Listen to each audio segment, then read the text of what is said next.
All right, we are back. Episode 62. Yeah. 62. Yeah. Brand new look. Let me know if you feel it. Don't panic. Don't panic. You know, let's see how it goes. I know you guys are missing the wall, but you know, got the Kobe book. We doing a couple things. You feel me? So welcome back.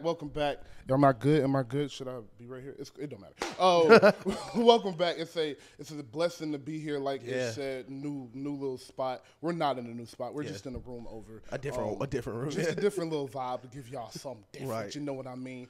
I'm hot. I've been setting up and running around, and my air just came on. So if you see my sweat when I zoom in on me, just ignore it. Also, my legs is crossed. I'm comfortable as fuck. Nah, so it's real cozy in this room. So if you looking at me like he's feeling like a girl, I am. Listen, I'm gonna cross. Listen, show y'all the Yeezys. Listen, look, bro, I'm chilling, dog. But it is an honor to be here. On that note, you see the shoes? Subscribe. Thank you. Like. Come on. Comment. It wasn't cheap. Come on. It is not. These wasn't from Temu, baby. It is not. Look, bro, we are podding at 2 o'clock in the afternoon. It's a beautiful day. It's going to get to leave and not hit no traffic. No, that's a fact. It's amazing. So, you know how we can pod at 2 o'clock every time we pod? Yep. If this is our full-time job. So subscribe, like, comment, and share. New things are on the way. Share. And again, we set this. If you are young, looking for an internship, hit me up. If you are looking to do run a social media page. Yep. Also, if you are looking to come on the podcast, if you want to artist, anything. Like if you just want to come talk sports with us, kick shit with us, let us know. If you are artist, anything, want to get any note, just want to come kick shit. Don't come up here like Herbo though. No. Listen. There will be like this not a studio. Like I'm gonna send you a background check. Yeah. And don't bring 10 niggas up here. Facts. It's you. If I invite you, you can that's come. A fact. If you got a girl or something, of course. You got a bestie, they can come. But like it should be no more than 2 people. If you're a girl, you can bring never mind. If you're a girl, you can bring like as many girls as you want. We got plenty of CDs. Actually, let me see your Instagram first, and I'll let you know how many of your friends. Let me look at the IG first. Facts. You feel me? Yeah. The whole facts. It's a different background check for y'all. You feel me? Completely different background. Mm-hmm. Who are your exes? Where do they live? Yeah, that's a fact. Are they killers? That's a fact, bro. Please, yo. You ain't finna have my door getting busted you, down in the middle of a podcast episode. Great content, though. Yeah, for sure. So. My boy went to the Hawks game last night. Took the young Neff out. Yes, sir. You know, hundreds levels on me. You know, don't even worry about. Let me tell you. That brings me to the story he has to tell. It gets funnier. So, originally, my nephew he got these tickets through like Newton County Rec or something. Like he won the tickets. Mm-hmm. So, you know, my sister. Oh, that's fire. Yeah. Okay. So my sister sent me the stuff. And like the day of, you know, I added to my little wallet, and I didn't even think. So at some point, I looked at the ticket like, oh yeah, let's see what we're sitting. It's like $225, like as high as possible. I've been to several sporting events. I've been to March Madness, Final Fours. I've been to football games, basketball. I've never sat that high. So I was like, you know what? You know, let's see. It's a cheat. I might just buy some tickets. Mm-hmm. So I go online, buy some tickets from what I think is just a regular white woman selling her tickets. Yeah. Get them sent over. Look, here, I can show you. I might have to put a little, when we clip this for TikTok. I will. Send me this screenshot. Look at this. I mean, I still have the ticket. This is what I was saying. Oh, that's a real ticket. Bro, like this is a real ticket in my eyes. Like that is crazy. So, you know, go to the game. We get there early. I walk in with my nephew. My nephew dripped out. I got a fit for him. He did. He was dripped out. He was super dripped. Little bro was dripped out. Yeah, he was going crazy. Shout out, nephew. But, you know, you walk in a State Farm, you scan the thing. I scan it. I say, whoa. I said, whoa. What you mean, whoa? I said, let me try it again. I scanned it again. She said, whoa. I said, you whoa twice. Like a double whoa. Yeah, like I scanned me and my nephew ticket, and you whoa at both of them. She was showing me the ticket. I was showing her the ticket, and she was looking at it. They started looking up the seat to make sure the seat was there. And I was like, you know what? Maybe I just got scammed. So I did come prepared with the trash tickets. Nice. Just scan those in. Nice. And at that point, I'm like, man, that's a free game. My nephew really not going to know the difference. Like, yeah, exactly. Not playing. Exactly. Like, if I'm sitting up here in the two, I might not post as much, but you know what I mean? It's for him. But you remember, you wasn't a broke nigga. Yeah, exactly. Fam, it gets worse. Like, So, oh shit. Okay, but so we go up to the tickets, and this is how I know this shit just not for me. Respectfully, it's just not for me. We get in the first escalator, go up. Get in the second escalator, go up. Get in the third escalator, go 3 tunnels down. Purple like escalator eels. Yo, yeah. I get to my seat. Listen, I start, I work out. I'm in pretty good, like lung shape, walking wise. I get up there, I'm like dying. Like, bro, we've been walking 20 minutes minimum. We've been walking 20 minutes. We get up there, bro. We are in the very top section of the game. Like, I look across and the jerseys are there. Like, the banners. Like, we sit down, bro. And I don't think I'm scared of heights. I think I'm scared of falling. Because, bro, it's just like a little thing of glass. I'm trying to talk to my nephew. Every time I look up, it just like look farther and farther. I was sitting there, bro. It was about 10, 20 minutes for the game starts. I said, all right, let's go. I told him, all right, we gonna get some snacks. We in line to get some snacks. He finna buy whatever he want. I'm literally on my phone buying some different tickets for the game. Yeah. You got to. Bro, I was like, bro, I can't do that. Cause ain't no way I'm sitting up here for 4 quarters. It's no way. So as a avid game goer, concert goer, I'm in a lot of different stadium seating arrangements. I will say, if you are going to a stadium or an arena and you're sitting, if you're going to a stadium, and you're not sitting on the first or second row of the 200s, you have no point in going. It's really no point in going because you are brave. You can't enjoy it. Now, if you're taking your family or is this just your girl, just a date night to do something, I'm not talking about those. Like, that's usually who up there. But if, like, you going to watch the game like we're going to do, then you might as well not go. You might as well watch on TV. It's better on TV that way. In the NFL stadium, you kind of want to sit in the 200s because you can see everything. If you're really, like, into football, you want to see everything. Right. The coverages and all of that good shit. So, but the 300s, wouldn't recommend too much. But the 300s in the NFL stadium is better than the 200s in the basketball arena. The NFL is still so high, and it's like you can see, you can see everything. Right. So it's not as bad. But I get it, bro. I was up there tweaking, dude. Like, you first walk into the tunnel to find your seat. I walked up and said, like, what the fuck? I've never sat up there. I was like, is this how they sit people up here with that little thing of glass? Like, bro, you're one trip away. Like, one trip away? You're really one trip away, bro. And, listen, I be hyping the game. I be having fun. So I didn't do it. So we bought the new tickets. He had a blast. And just to wrap it up, I see why, like, college sports in, like, other countries, like smaller market sports have a better crowd environment because the bad bitch section at these NBA games be trash, bro. I ain't gonna lie. I mean, Philadelphia, like, it's not like they not like the Lakers Celtics, but they played a playoff series. They sent them home. Like, you would think it would be like, oh yeah, it's a little bit of rivalry there. There was getting a little chippy for a little bit. Me and my nephew, the only niggas in the section chain defense. Like, it's a 2-point game. Like, the game went to overtime. Like, it was a close game. Yeah. Jalen Johnson was hooping. Shout out to him. Shout out Jalen Johnson. But nobody was hyped. Like, we was the only people, like, yelling and shit. Like, the entire row in front of me, bad bitches. Just talking, having a great time. Yeah. That's you. We in Atlanta, brother. Yeah.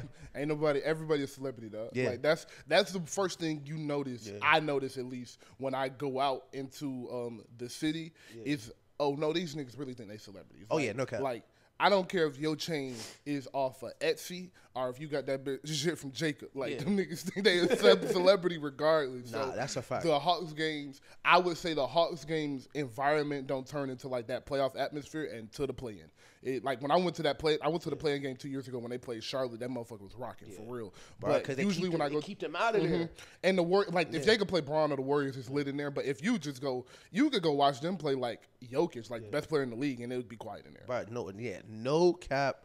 I mean, some of the bad bitches is cool, but it's just not like the sport. Like, when you sit in that little area, you end up talking to people. But like, like, we here to get hyped. Like, my nephew, he was like, he figured it out because he young enough to not know.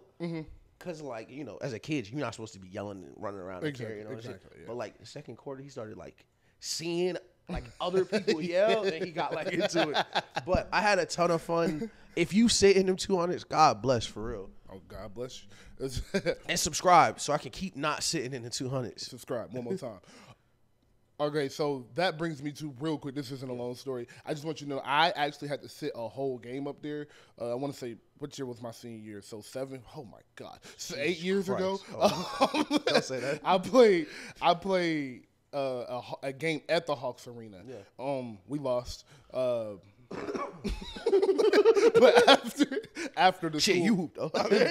you feel me? This after they paid for us to go to the Hawks game, but they was like, y'all gonna get the worst tickets we can possibly give y'all. We was at the top of the top of the top. Like we were on the very last top row. That's like terrifying. it was terrifying for one. You could see over the Jumbotron and you couldn't see the game. It was worthless. It's so scary, bro. Like it is. However, we have some news to get to. Bro, it's been a hell of a week. It's been a hell of a week. I was literally just walking around yesterday. I was like, bro, what's in the air? Yo, like what is January in the air? 2024. Let's get this year cracking. You feel me? All right. You know what we got to get to. If you woke up this morning, you know by now we are recording this. I like to tell y'all when we're recording it. We are recording this at Thursday, like I said, 2 o'clock. Yep. So all 3 of the legendary coaches that shaped our football knowledge for the past 20 years, 25 years have retired. Pete Carroll has stepped down as the head coach of the Seattle Seahawks. Bill Belichick they kind of had a mutual agreement for him to step down as the head coach for the Patriots. He is out of there, probably on his way to Atlanta or Tennessee or the Chargers. And the greatest college football coach of all time, the Nick Saban, decided to retire surprisingly on a random Wednesday. No goodbye, no tour, no nothing. Just decided to call it quits. Yeah. And we are here to really just give them their flowers, bro. I know Bill Belly is on the way to another journey, but I don't see him coaching for another 3-4 years. And the end of the greatest era of professional dynasties we've seen, or at least the top 5 professional dynasties we've ever seen. That era is over. Yeah. So we're going to sit down and take some time to remember it. I would like Ish, you go first on Bill Belly. Ish is a Giants Patriots fan, has been since I met him in 7th grade. And so I know he's been mad at Bill Belly for a minute because of how they handled the dismissal of Tom, and the new Apple documentary that's coming out soon probably gonna make him a lot more mad. So I'm happy he retired before the documentary, before Ish get to watch that. But Ish, take it away, man. Nah, so this morning it was definitely, of course, anything like this, it was a lot of mixed emotions. This morning. Of course. This one, I got the little notification. I was like, oh, yeah, finally we got him. Thank God we fucking got him. Like, get him out of here. And, I think it is, before I get into, like, just Bill Belichick in general, I will say, as a Patriots fan who has been frustrated with Bill Belichick, this is a fitting end to the Belichick era because of how all the players of the Belichick era were treated. Like, Belichick could still play for a couple more years, like if we would consider him a player. Maybe cut him a little too soon, but that's how things are done for the Patriots. Yeah. And that is how Bill Belichick himself operated and ended many Hall of Fame careers. And the bottom line, this is what I told my dad, is, like, people say, like, for memories and arguments, like, you may not remember what they said. They remember how you made them feel. Right. And what Bill Belichick did with forcing Tom Brady out of New England was I don't want to say a risky gamble, but it was a risky gamble in the way of, oh, you better not fuck up. Like, you better be right. And it's for non-Patriot fans, I know it's probably because, every franchise has their guy. Yeah. Like the Falcons have Vic or Matt Ryan, or Panthers have Cam.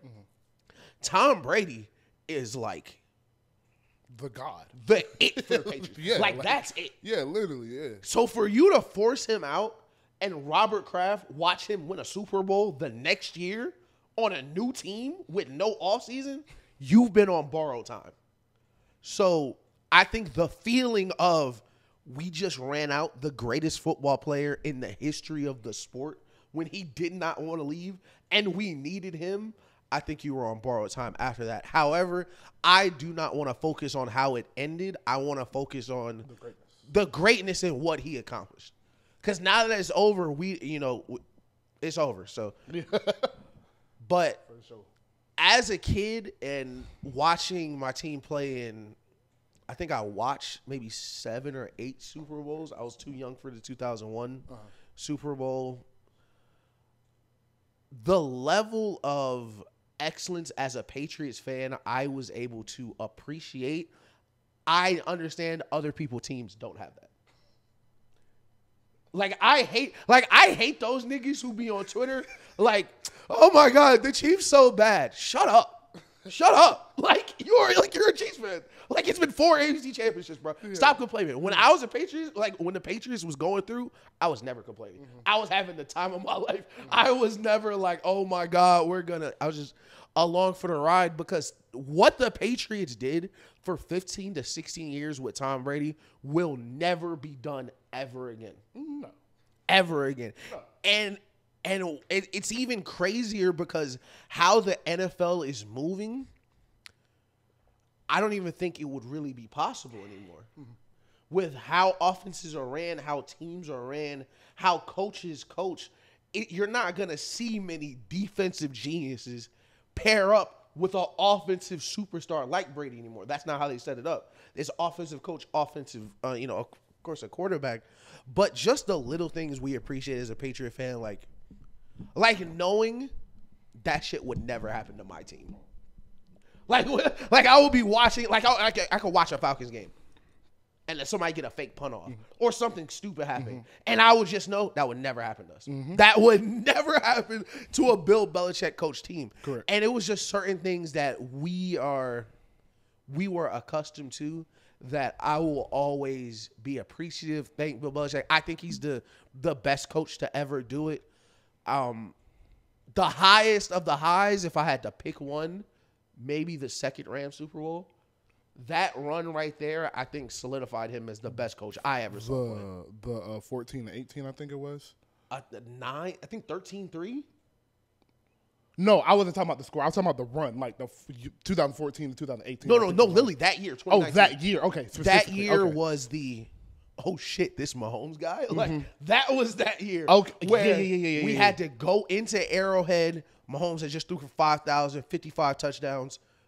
It's clear this is him. That was the D4 lineup off Simon's game, right? Yeah. Okay. And this is the, this is the guy. Mm-hmm. If it ain't now, I remember that. It's going to be next year. Yeah, for sure. And it was. Yeah. It literally was. If you don't do it now, and with that high-powered offense, Andy Reid, they did not score the entire first half. Yeah. Of course, they scored 24 points in 4 minutes in the fourth quarter. But listen, and then to follow it up with breaking Sean McVay's Rams, a masterclass in scheme, personnel, adjustments, and he did it to everybody. Everybody.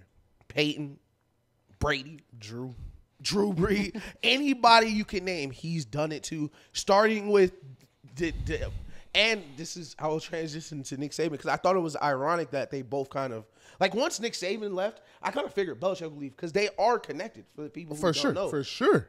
And I just as I pass it to you for you to talk about Nick Saban, I just wonder what it was like game planning against a Nick Saban, Bill Belichick coach defense in the playoffs.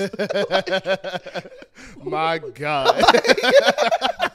On one staff. Oh my God. What? Okay, before I pass it, what do you think is harder? Game planning for that or being a defensive player on that team? All right, let me ask this first. How much money am I making as a defensive player? Let's say you're a third-year guy. Third-year guy. Third-year linebacker. Third-year linebacker, third-round draft pick. Yeah. Oh, definitely a player, then.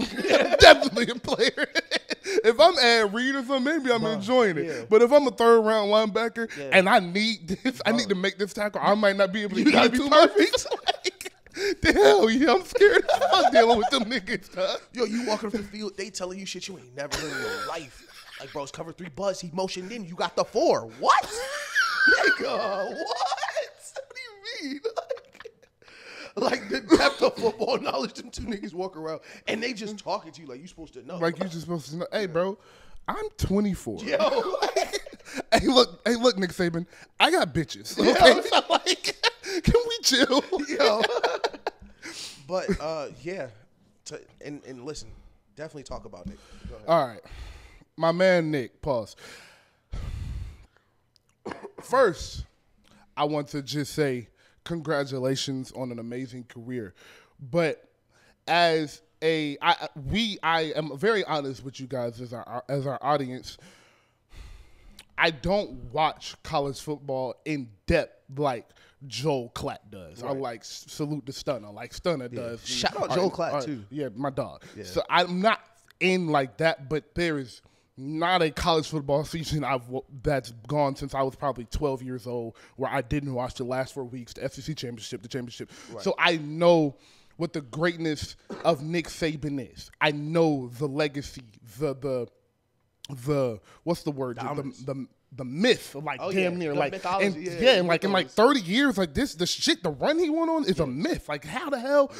It won't ever be duplicated unless Kirby Smart and Georgia got something to say about it. Yeah. But I don't think it'll ever be duplicated. I just want to read off some stats before I get into Nick Saban, the person.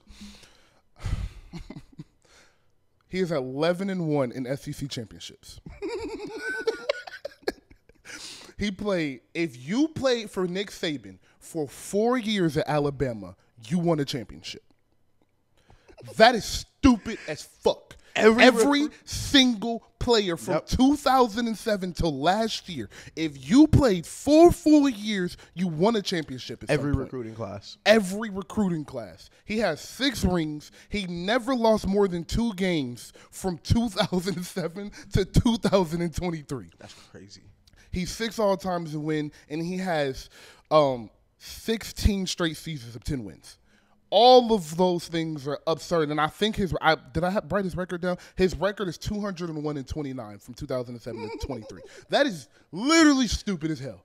Dumb. All of that is stupid. So we know the dominance. We know the recruiting. We know what the level of excellence he demanded. But I want to go to Nick Saban, the person, because I think that is something that I'm starting to realize people really love Nick Saban. Like, it reminds me of when Coach K retired. Yeah. And all of the players from Jay Williams to J.J. Redick to Jay Billis, Christian Layton, you just saw people coming out and raving about what Coach K means to them. And it hurt them. Like, it hurt them. And that is the same feeling I'm getting from Alabama. There is a sense of sadness in Alabama right now. Like, not only because they're the worst state in the country, but because Nick Saban retired and is leaving their university. Like, Alabama football is all Alabama has. Yeah. It's Alabama football and Auburn football. You love one and you hate the other, and it's simple as that. Don't give a piss about nothing but the Tide, baby. I don't give a piss about nothing but the Tide, you feel me?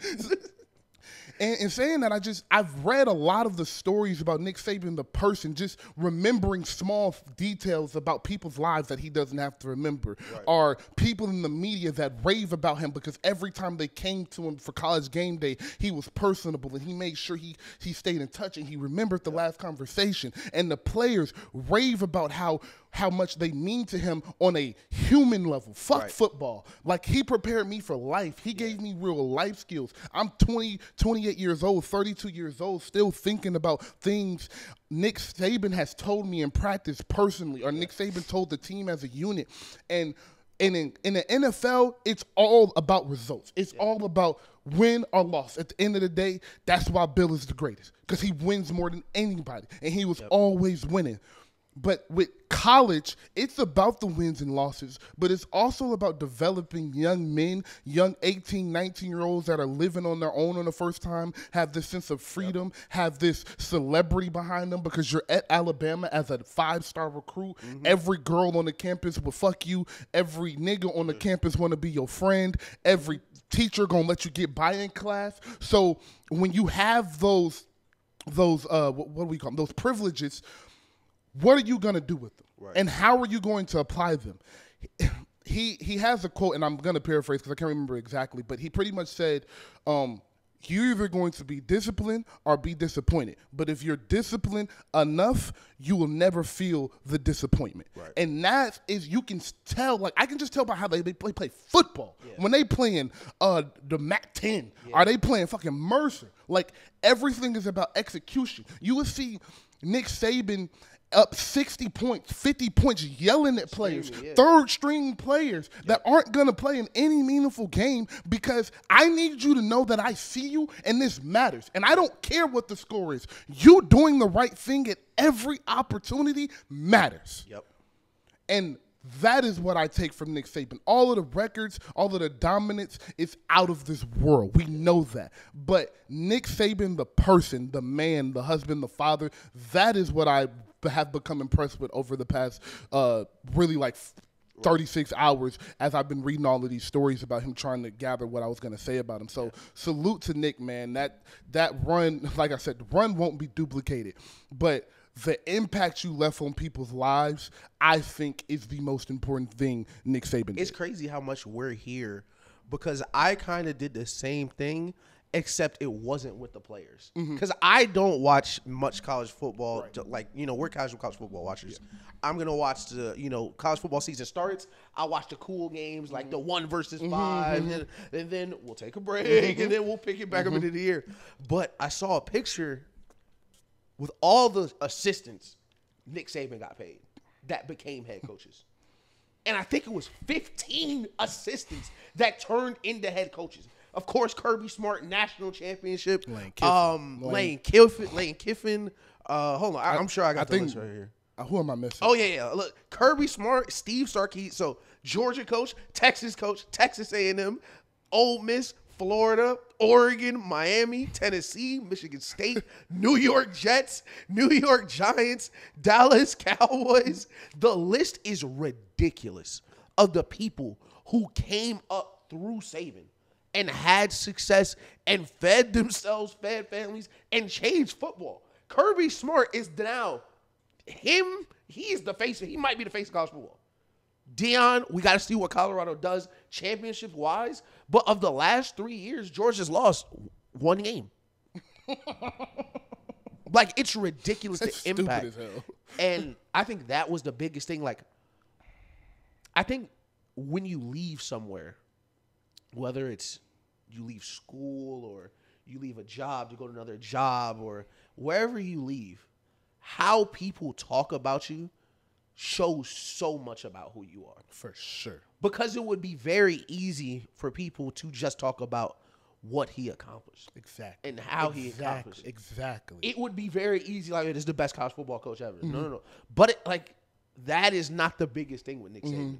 And that is what made Nick Saban so special, especially at the college football level, because what you mentioned about being up 60 and it still mattering is something that you don't get in the NFL. No. Because you're still a third stringer. Yeah. But to Nick Saban, you are a first stringer in 3 years. So I need you to build these habits now. I'm not giving you these opportunities because I need you in week 13 versus Iowa State. I need you to understand that what he was doing is trying to give every single person that walked in that locker room their best chance. And for a program that good with that many players, it's astonishing. It's astonishing. Yeah. Julio Jones, A.J. McCarron, Mac Jones, Devontae Smith, No. Najee Harris. The all-Alabama team would be the best team in the league right now.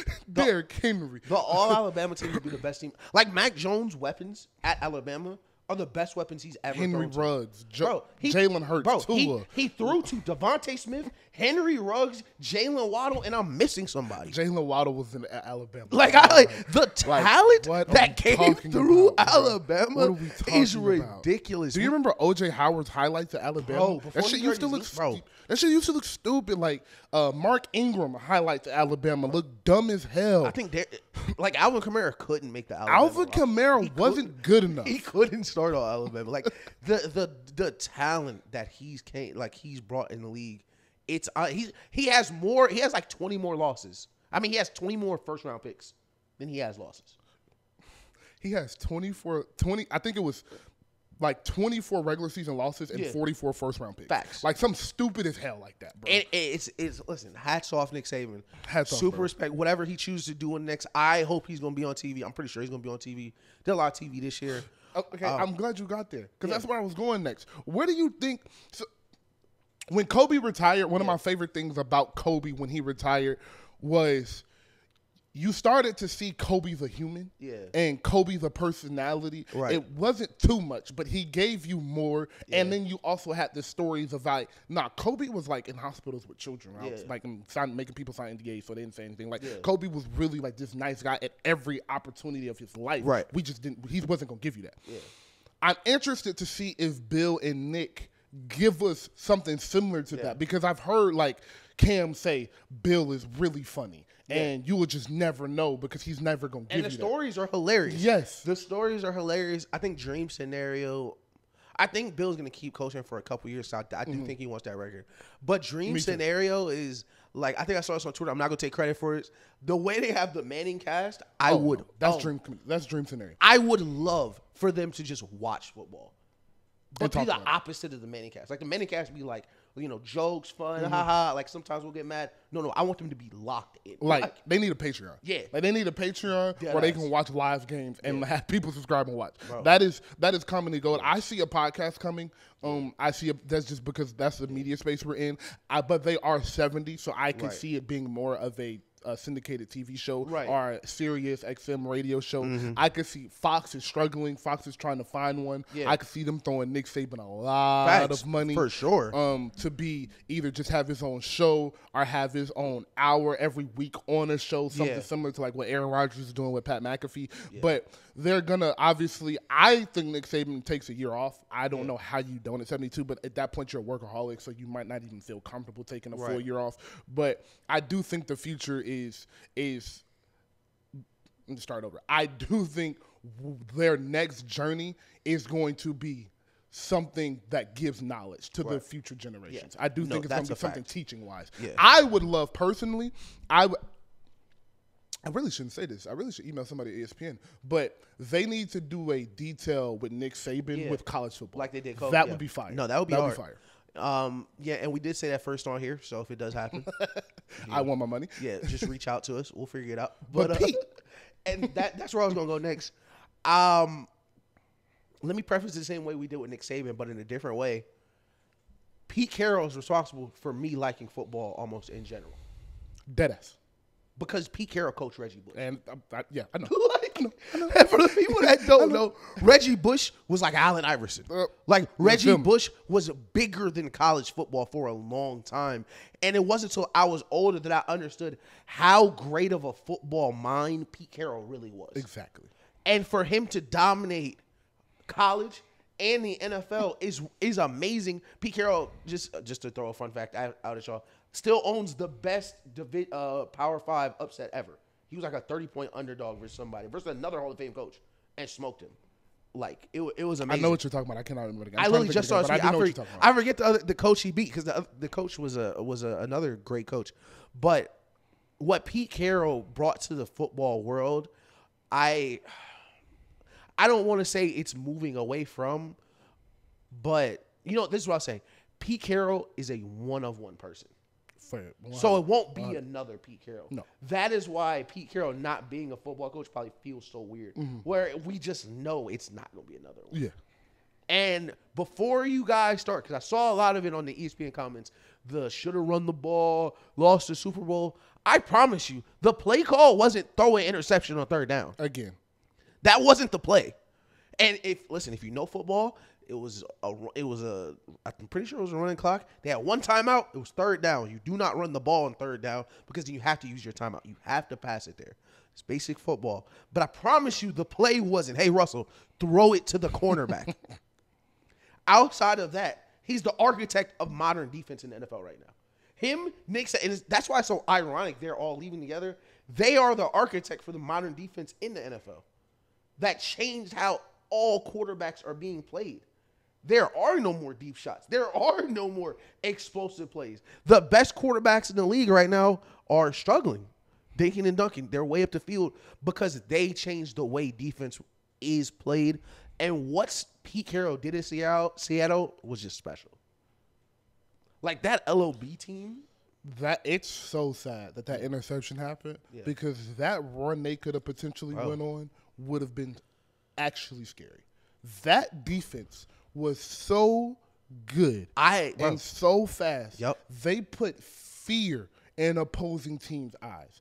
That's why that video came. I know everybody has seen it by now. Where he is watching them run out the tunnel. Yeah, that's different. That wasn't like, I'm Cam, I'm cool. Like, let me get this cool picture like we doing now. That was like, I'm looking at y'all to know I'm not these other niggas, dog. I don't give a fuck who y'all niggas are, dog.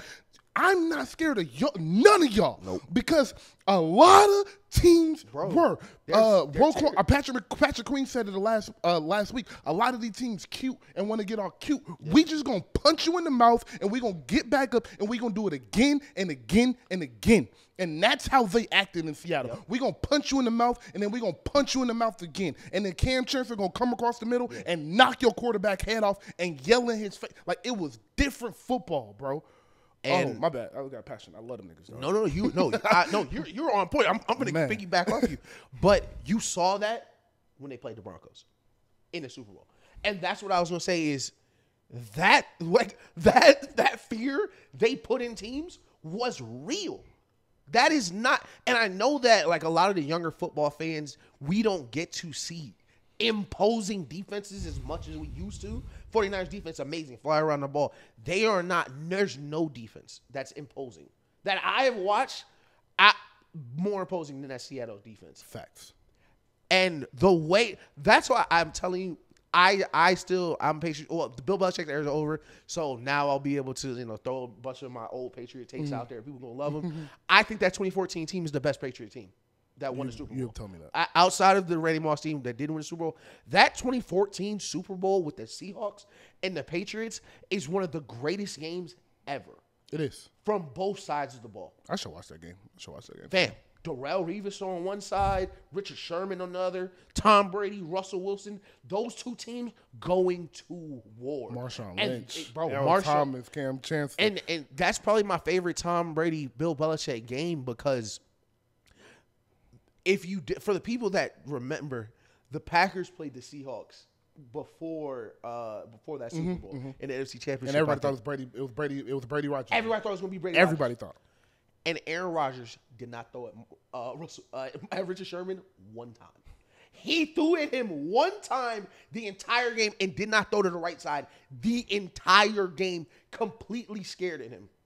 First play of the Super Bowl, we throw right at him to let you know this is different. You're not going to intimidate us. On third down, third and long, gotta have it. Rip an in route into Edelman, and Cam Chancellor removes his soul from his body. I'm telling you, hand to God, I do not know how that nigga is still like a regular person. I remember hearing the hit on TV. He smacked that nigga. Bro, he hit him so hard, Edelman got up and thought he was still like running. He didn't even know he hit the ground. Like, if you go watch the clip, he get up like the play still going. He really knocked it. He blacked out for a second, He for sure did. And that level of physicality, attention, and detail, Pete Carroll brought that energy, and he allowed so many players to play. So many players to be them. To allow Richard Sherman the space to be Richard Sherman. To, yawn on the field, do all that extra talking, for Cliff Avril, Martellus Bennett to act however they wanted, because they were some dogs. And my favorite thing about Pete was he was always going to have their back.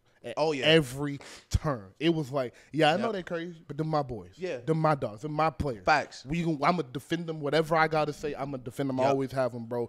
And again, I want to go back to the Marshawn Lynch play because I do have some stats to read about Pete too. But the Marshawn Lynch play, he explained it very simple. It was a very simple explanation. It was an interview he did a few weeks ago, and he said, it's simple as, we had two plays. Yeah. We was going to run on one, and we was going to pass on another. Literally. We chose to pass. He threw a pick. Yeah. Like, it's that simple. Dog. And they had ran the ball to play before. Literally. Like, no one says that. No one ever mentions that. But they ran the ball to play before, and they didn't score. I think I think it was Hightower, and Dante Hightower made a Hall of Fame tackle. Yeah. Literally bench pressed a guard off of him Yes. and tackled Marshawn Lynch with one arm by himself, which is incredible. And you know what? Sometimes people just make plays. So I don't put a bunch of blame on him for that. I do put a little blame because also I don't know who called that play. But nobody like Pete Carroll was a defensive coach. I don't know if Pete Carroll called that play, but I have a bigger issue with the play they called, calling a slant that close to the line. Like, why are you in the slot running a slant into all these people in the most compact part of the field? And like, why don't you get Russell Wilson on the edge or something? Just the play call is worse than the actual act of throwing. What's crazy is that play is the reason it's my favorite Super Bowl for the Patriots, and I think that's the best team. And it's not because Malcolm Butler made the crazy pick. It's because that play shows the greatness of Bill Belichick. Because that Explain it to him. Works against every other team, against any other coach. But the Patriots literally practiced versus that play, versus that set, ran it with every single corner on the team. All week. And if you listen to Malcolm Butler talk about it, tell him. And not just Malcolm Butler, Brandon Browner. Brandon Browner is my favorite guy to hear talk about it because he was the corner opposite of Revis. He was our bigger corner, stronger corner. I don't know if you guys remember the Super Bowl. There was some tall wide receiver from the Seahawks going crazy. We put him on him. We didn't hear from him for the rest of the game. Was it Curse? Lane? I think it was it was like some new kid. Like okay. They had a super big receiver. We had small corners. We put Brandon Brown on him. Didn't hear from him for the rest of the game. But if you watch the clip, you know what? We're gonna make this a TikTok. We gotta make this a TikTok. When they're walking to the line, Brandon Browner is on the guy who actually gets targeted for the slant. Brandon Browner looks back at Malcolm Butler and says, "I'm finna jam the shit out this nigga. You go." Because the way to stop the bubble is to make sure they can't pick you. Yes. The play starts, Brandon Brown almost lift dude off his feet. Opens the lane, Malcolm Butler puts his foot in the ground and picks it off. And the reason that's my favorite play is that is what football is. It's teamwork, physicality, preparedness, and trusting everyone around you in the biggest moments. Yes, sir. And that encapsulates it so perfectly. That is what the Patriot way is for something that, I mean, you practice, I don't know, 100 times a year. 100 times a year, You drill as a DB, hundreds of routes, hundreds of combinations, hundreds of formations. And for this to be something that you're prepared to stop, you're prepared to recognize, and in the biggest moment ever, you execute, that is my favorite Bill Belichick play. That is excellent. You couldn't have said that better. I think the receiver was Jermaine Kearse or Paul Richardson. That was one of them two. Jermaine Kearse is 6'1" and Paul Richardson is 6 feet, so it's one of them. Because those are the only three rosters, three players. Who's their tight end? They don't even have a tight end listed. Oh, Luke Wilson. Yeah, it's not him. He had one catch. Yeah. Hold on, let me find it. I forget what dude's name was. He was going crazy. Because it was Doug Baldwin. Damn, Russell Wilson kind of played your ass this year. Nah, he for sure played ass. Oh, no. Chris Matthews. Chris Matthews. Okay. Chris Matthews. Tall as shit. How tall? Yeah, they didn't even have him on. They don't even have him on the roster. They don't like him. Those were his, like the Super Bowl. This is why being a Patriots fan is just so, like, he was 6'5". That's how tall he is. He was 6'5". He had, like, one catch the whole season. He had, like, one catch the whole season going into the game. Like, he was on the punt. He was on the punt, the onside kick team the week before, doing the onside kick for the Seahawks. But that goes into the genius of Pete Carroll, who says, oh, y'all got Kyle Aronson, little corner. Darrell Revis, little corner. Y'all got all these little DBs out here? Chris Matthews, 6'5". We're going to put you in the slot. We're going to get you one-on-one opportunities. And he was dominating for like a half. Football's such a cool sport. I'm telling you, man, I love it. But real quick, before we do get off Pete, I do want to mention Super Bowl champion, 96-16 at USC. Jesus. 7 straight Pac-10 titles, 7 11 win seasons, 2 national titles, which is BCS national titles, and then 6-1 in BCS games. If you guys remember, it used to be a BCS system, so like the Fiesta Bowl, Sugar Bowl, Cotton Bowl, and like I think it was 2 others were all the BCS bowls, and then one of them they just would pick throughout the year to make the national championship each different year. So he won 2 of the actual big national championships and then 6 BCS games. And he was 6-2 of those games, or 6-1 in those games. So Pete Carroll era, legend Bill Belichick, legend Nick Saban, legend. Thank you for your knowledge, your time, your experience, just everything. I hope one day soon we get to interview at least one of y'all and get to pick y'all brain, because that's on my bucket list, is to talk to a football coach of that magnitude. However, the NFL playoffs do start this week. It's a man's game this weekend. And it's a man's game this weekend. You feel me? Yep. All right. Let's go ahead and get into the games. We'll try to do this a little quickly and then get to some game picks. So first game, let's go with the worst game first. Yeah. Kansas City. Buffalo and Pittsburgh. Do you give Pittsburgh a chance to win this game? 1,000%. Okay. 1,000%. Okay. And I think this is the prototypical Mike Tomlin Hall of Fame game. Mm-hmm. You're missing T.J. Watt. Mm-hmm. No Minka. Mm-hmm. Quarterback stinks. Josh Allen, they said he's the MVP. Y'all don't have a chance. We're going into them. We don't got a chance, boys. And this is where Mike Tomlin shines. And not only this is where Mike Tomlin shines, Josh Allen has more turnovers than games played this year. This would be the team. This would be the person. This would be the guy to lose. And I think that's what I keep reminding people, like, yeah, the Steelers are bad. Josh Allen lost to the Jets right after Aaron Rodgers blew his Achilles. They lost to Mac Jones. Like, he is very capable of losing a game on his own. And I do think some of the Buffalo stuff, they've been really good the past 5-6 weeks getting into the playoffs, but I don't think it's sustainable. They're calling more runs than passes. Stephon Diggs is not happy, and Josh Allen is still turning the ball over. I don't think it's sustainable, and what scares me about the Steelers is they got dudes. Like, George Pickens is a dude. He's willing to just go do it. They have two good running backs. They have a good wide receiver. And Mike Tomlin on defense, I will never, even without T.J. Watt, I'll never think he doesn't have enough. So I think this is definitely – I think the Bills win, but if we come back in here to record next week and the Steelers have won 20-17, I wouldn't be surprised at all. All right. Agree with everything you said. I'm going to focus on the Bills, though. Right. I'm going to take it into a different question for myself. I am going to say, what can the Bills do to win this game? Right. And for me, it's exactly what you said. Keep that formula of running more than you are passing. Facts. Josh Allen is turnover prone, but Josh Allen can't turn the ball over too much if he only throws the ball 24 times. Facts. If you hand it off, it's going to be 1 degree in Buffalo, mm-hmm. So you don't need to be throwing the ball. It's going to be a 15, 20 miles per hour wind. You don't even need to throw the ball 25 times. 24 to 30. 30 to 35 times. Yeah. Just run the ball. Use James Cook. Use Josh Allen's legs. It's a playoffs time. I don't care if he gets hit. Yeah. We can rest up next year. Use his legs. Use James Cook's legs and run the ball. Also, use some jet sweeps. Use some quick screens to get Stephon an open field. To get my boy named the slot receiver, number 11, that ran the punt back last week. I think no, not Shakir. Because Shakir is 10. I think Hardy is it. I think it might be Hardy. Oh yeah. Shakir and Hardy. I was talking about both of them. Both the little slot speedy guys. Get them in the open field. Get them some easy routes. I think so. And that is really the formula for them, because you're right.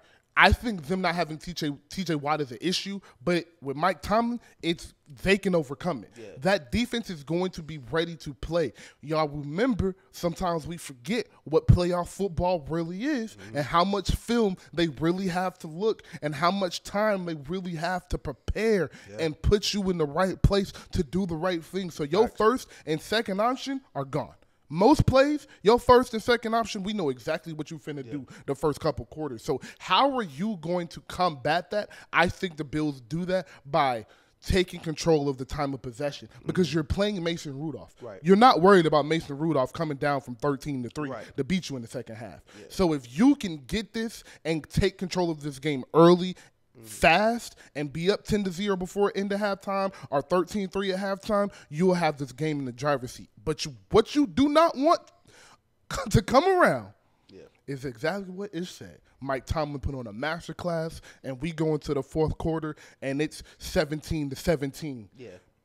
Because Josh Allen got that bozo gene. He also got the I'm the best player in football gene, but he has that bozo gene. And that bozo gene tend to hit him at the end of games when it shouldn't. Yep. So my message to the Buffalo Bills is to come out and dominate early. Yeah. You definitely got to play from ahead. And we're talking about another team that's going to need to do that as well. So let's go on to the next one because we do got a bunch of games. Yeah, we got a super wild card. Yeah. We'll jump NFC. That was 2-7. We'll go to the other 2-7 game. Dallas Packers. All right, now actually another question: do the Packers have any chance of winning? I think the Packers do have a chance. I think the Packers have a chance for a couple reasons. First, Mike McCarthy versus his former team. He has the Coach Bozo's gene. We don't talk about the Coach Bozo gene a lot. He has the Coach Bozo's gene. So if this game is close going into the fourth quarter, I mean, would we be surprised if he did something stupid, mismanage the clock? Mike McCarthy not being able to manage the clock is something that we've kind of just come to accept because the Cowboys, it really hasn't caused them any really pain lately except for that Lions game. Mm-hmm. But I think Jordan Love is a lot better than people think. At the beginning of the year, we both said, I think we both said this team's going to be better than you think because they have a good coach and they have talent on this team.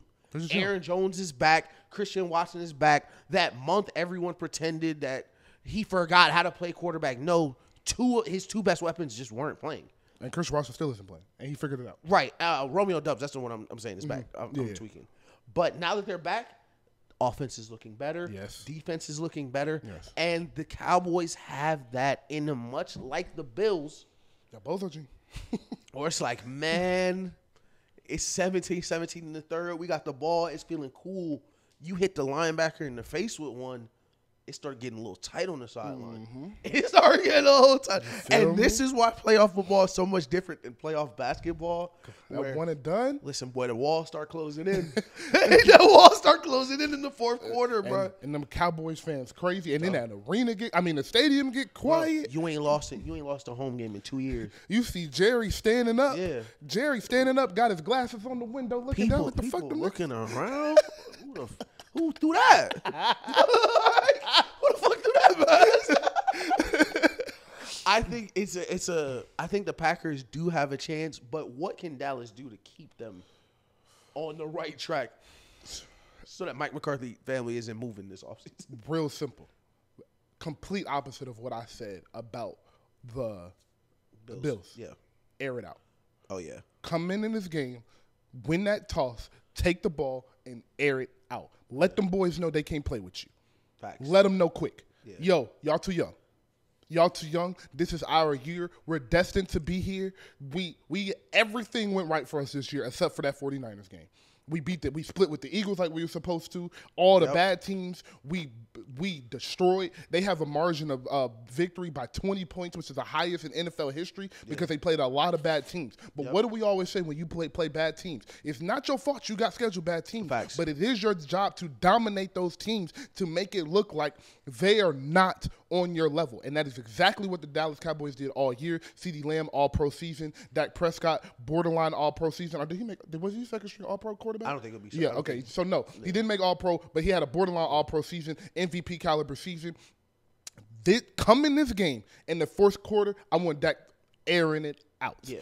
And you get that 10-0 lead, you get that 13-0 lead, and make Jordan Love play from behind. It's the same formula, but a different way to execute it. Because that defense is young. And the reason I'm saying that is that defense is really young. The Packers defense, that is. Yeah. Jair Alexander is their vet, but the rest of that secondary is full of rookies and second, third-year players that have never been in this moment before and damn sure ain't been in this moment in no Dallas playoff atmosphere. So that pressure that we were just talking about will start to really, really settle in. But what you don't want to happen is let them hang around because they have no pressure on them. Yeah. They don't have any real pressure. They're the 7th seed. Yeah. Jordan Love's first year starting. Wasn't supposed to be here. Like, we weren't supposed to be here. We're supposed to win 7 games this year and chalk it up and see what Jordan Love can do. But Jordan Love has been great in his last 10 games. Last 5 games, Last 5 games, 1,293 yards, 10 touchdowns, 1 interception. He has been cooking, 119 passer rating. He has been cooking. Yep. He has been surgical. He has been decisive. He can make, He has a rocket on his shoulder. Yeah, no, he has no, rocket. He has a real rocket on his shoulder. And you can see. I love seeing the arm strength, not in 50-yard passes, but like red zone, back foot. I gotta put it here, and it's all arm. It's gonna flick. Yes, yeah. And you see that a lot from him. So what you don't want to have is exactly what you just said, bro. That pressure starts sinking in. Yep. We get into the fourth quarter, and it's 21-24. Packers up, and now Dak got to go get a field goal, and then they score again, and now Dak got to go score. You don't want that to happen because it's too much pressure, and the Packers going to be playing loose. Like, bro, we don't got nothing to lose. That's the thing. Jordan Love don't know. Jordan Love don't know. These are kids. Yes. They don't know. And what scares me the most for the Cowboys about this game is someone you mentioned, and it's Jair. Because the Cowboys are very, very, very CD dependent. And I would love, this is old school football, I'd love to see 2-3 on them the whole game.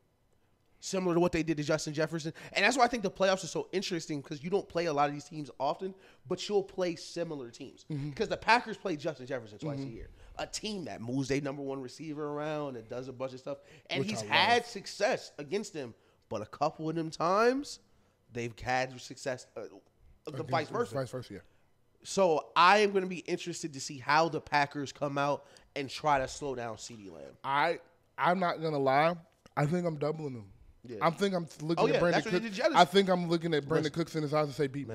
Man, because we know they can't run the ball. Yep. Which is part of the reason I said they should air it out, is because you can't really run the ball anyway. Yeah. So fuck establishing the run. We know what we are, and at this point, we ain't trying to change nothing. Let's go into it. And like playoff basketball, playoff football, them jams a little stronger. Them refs a little bit.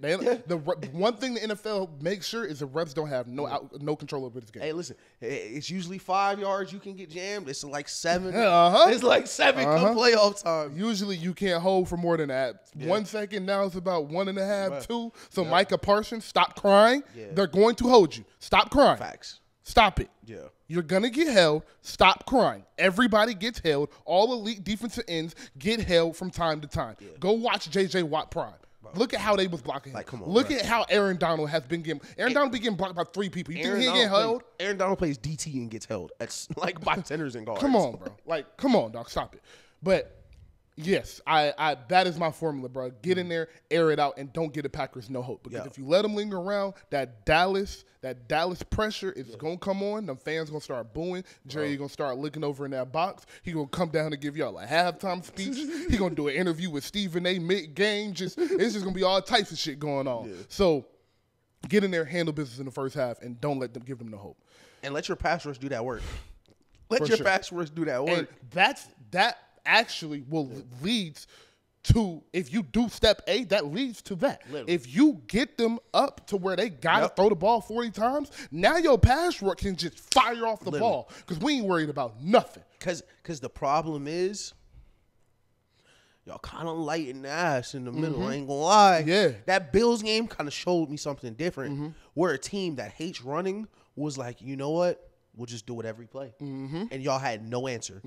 So this is a game y'all want to be ahead, take the run off the table, take Aaron Jones, A.J. Dillon off the table, make this first start for the playoff, make Jordan Love beat you. Simple as that. Yep. All right, Kansas City, Miami. Now, this one is special because this is a 0-degree game. Yep. Patrick Mahomes has been struggling. I won't say Patrick has been struggling, but Patrick and his receivers collectively have been struggling. And Miami has not been good against good teams this year. They've been dominant against bad teams, and they've been okay against good teams, sometimes really bad against good teams. So playoff time, Miami really fucked themselves over because they could have had a home game and had Seattle or Pittsburgh coming to them. They or were the Buffalo 1 seed for a little bit. They were the 1 seed for a little bit. Could have had the whole playoffs coming through them. So now you got to go on the road, all playoffs, and your first game is in 0-degree weather when you are used to being in Miami. If I was in Miami, I would have made them boys go up and practice in Kansas City this week, damn near. For sure. I don't think they did that, but I would have. Yeah. And I am going to just go ahead and say before I get to Ish, I'm not really giving Miami a chance in this game.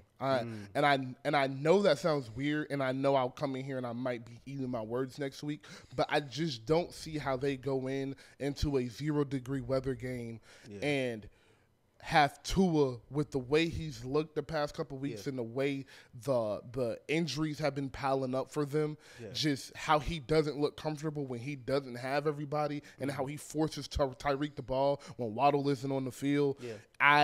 I just don't see how they go in there and win this game unless Tyreek put on one of the greatest performances we've ever seen in the playoffs from a receiver. Other than that, I don't see a way where they win because I don't see them scoring more than 13 points. And Mahomes is going to get to 17-20. So that's really how I feel. Do you think I'm wrong? No, I completely agree because I think Miami's just not healthy enough to compete on defense at this point. Okay. With Van Ginkel, Xavier Howard, Bradley Chubb. What is the guy's name? He was a young dude. He just popped his Achilles. Oh, I forget his name. But great dude. He was a pass rusher playing crazy. He did it early. I know you're talking about. He popped it at the Jets game. They just don't have enough on defense to be competitive for 4 quarters. And I like the offense. It's just it's not gonna work. It's not. And I don't mean to just dismiss the offense because this is one of the best regular season offenses we've seen in a while. I think Mike McDaniel's a genius. I think Tua is just the Miami Dolphins are 0-10 in their last 10 games when it's under freezing. Like it's their team. It doesn't travel. They're not healthy, and they're going against the best quarterback I've ever watched.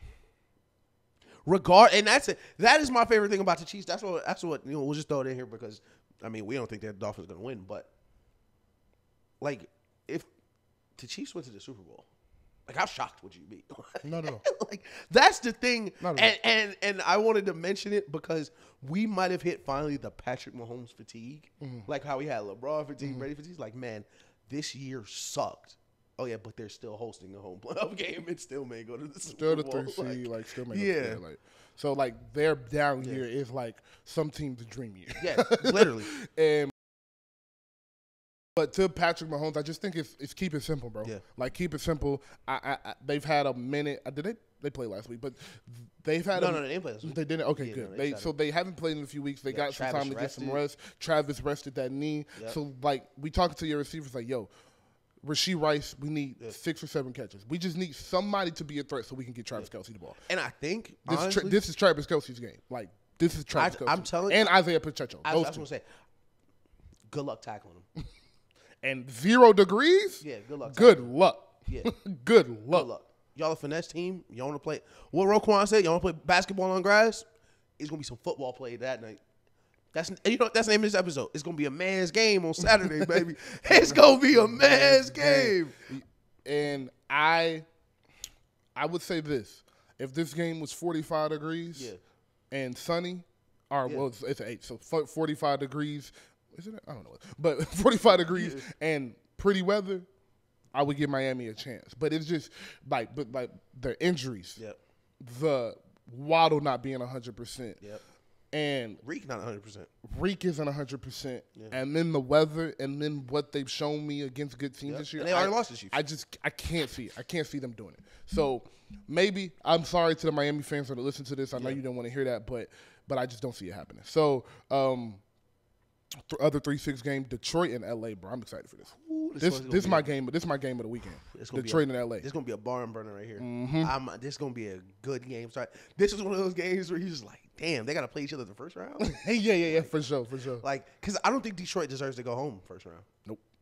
I don't think LA deserves to go first round. But man, damn. Okay, so let's get a question. Yeah. Who has more pressure on them going into this game? Jared Goff and Dan Campbell, or Matthew Stafford going back to his former home? Because you got to think, Detroit ain't been good at football since I've been alive. But Matt going back to his home to prove to him, y'all fucked up. I'm gonna say the Rams. I'm gonna say the Rams. Okay. And I'm gonna say the Rams because I think the Lions have a much longer runway left. Okay. I think the Lions are going to have 2-3 more years where they're going to be competing at a high level. All their best players are young. This is Jahmyr Gibbs' first year. They're going to have time to keep ascending. I think the Rams are in a much different position than a lot of NFL teams where their quarterback, he is on fire, but, man, he's a little older. Our defense, not as good as it used to be, but we still got one of the best defensive players ever in Aaron Donald, and we got enough weapons, and we're just good enough. we're coached just good enough where our quarterback's on this heater and we're going to be in a lot of games just because of it. Okay. So I think Matt Stafford coming back to Detroit after being gone for so many years, after going on a Super Bowl, after failing in Detroit, I think he has a lot to prove because, like, Goff is playing amazing. Yes. Like, really, really, really good. He is. I am going to go Detroit. Okay. Not only am I going Detroit because they haven't been good at football since I've been alive, and I'm turning 26 this year, but also because, hey, bro, this is not the NBA. Yeah. Because you good this year does not mean anything. That's a fact. It just does not. Yeah. And how fast this league changes, I can't just say, yo, they'll be here in the next few years. I can't say that when Minnesota may re-up next year. That's true. When Minnesota may re-up and go get them a quarterback next year. Bro, I can't say that when I've been watching Jordan Love all year dominate. I can't say that when I watched Chicago might build around Justin Fields and get a really good roster over there with a brand new offensive coordinator and might be a 10-12 win season because they were awfully coached this year in it. They were awfully coached, injured, and didn't have a good roster, and they still won 8 games or 7 games. So between that and then the rest of the NFC, I'm expecting Philly to be better next year. I'm expecting Dallas to still be good next year. True. Who knows what happens with the Falcons? Who knows what happens with the Cardinals? All of these teams that potentially next year can be good. Now we're looking at 12 adequate teams in the NFC. Right. This year, you got 3 teams in the playoffs that are better. Two teams in the play. One team in the playoff that is adequate, definitely better than you, and that's San Fran. Yeah. Everybody else, you're on their level. Facts. So this is the year you gotta get it done, bro. Yeah. And you got the home playoff game. So you ain't been good at football in forever, and you finally get a playoff game, and it's at home. And Jared Goff need a dome. And you got Jared Goff. Yeah, and he need a dome. And your former quarterback, Mr. 5,000 yards every season, is coming in there to let y'all know I'm him. Yeah, I'm putting all the pressure on Detroit. Yeah, we don't talk to people as much as we used to. But listen, Jared Goff. Hey, listen, this week, my nigga, it's no games. Listen. Because, listen, I was a Jared Goff guy when he got sent there, and everybody like, he could be ass. They not going to no games. I said, bro, listen, Jared Goff can hoop. Matt Stafford coming in, Jared Goff. Listen, them niggas love Matt Stafford. Yes, sir. All right. They going to love you way more if you go in there. You get them to an NFC Championship game. You get them to a Super Bowl. Hey. Boy, Detroit go to the Super Bowl this year, that city might explode. Bro. Between Michigan just winning the championship and Detroit coming and winning. And forget winning, just going to the bro. That city might explode. Crazy, bro. Oh my Shout God, out Barry. It might fall off like California. Shout out my boy Barry, man. All right, 4, 5, 10. I don't even want to talk about Philly, dog. But Tampa Bay, Philly, bro. Dog, they making me so mad, bro. Like, first off, I don't know if y'all saw, but in the most recent Jason and Travis episode, Jason rage quit the episode because Travis was making fun of him. Yeah. But that shit had me crying, bro. He was like, I need a minute, bro. The camera just cut back on, and he was like, well, it's been a full day, and as you can see, I don't know what to say. He was like, Travis really got on my skin yesterday. Niggas needed a break. That's so funny.